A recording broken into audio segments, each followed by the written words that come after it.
სასამართლო პროცესი გაქვს და არ იცი როგორ მოიქცე?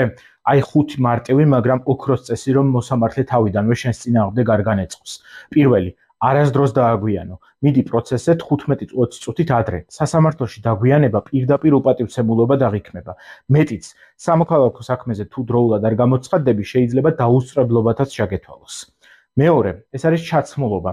არავინ გთხოვს სმოკინგის ჩაცმას, მაგრამ შორტები, სპორტული ფორმა და ჩუსტები დაივიწყე. ჩაიცვის სადად და მოწესრიგებულად. ეს ოფიციალური სივრცეა და არა გასართობი.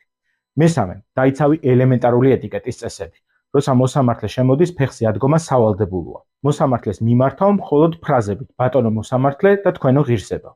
მეოთხე რჩევა არის რომ გააკონტროლო ემოციები. თუნდაც, როდესაც მეორე მხარე აშკარად ტყუილს ამბობს, ნუ აყვები ემოციებს, ნუ წამოხტები, ნუ შეაწყვეტინებ და ნუ დაიწყებ ყვირილს. დაელოდე შენ რიგს. მეხუთე, ილაპარაკე მოკლედ და კონკრეტულად. თუ ადვოკატისგან სხვა ინსტრუქცია არ გაქვს მიღებული, უპასუხე მხოლოდ იმას, რასაც გეკითხებიან. ზედმეტი ისტორიები და თავის მართლება არაფერში გჭირდება და პირიქით, რაც მეც ილაპარაკებ, მეტია იმის შანსი, რომ შეცდომა დაუშვა. სასამართლოში მარტო წასვლა ყოველთვის დიდი რისკია.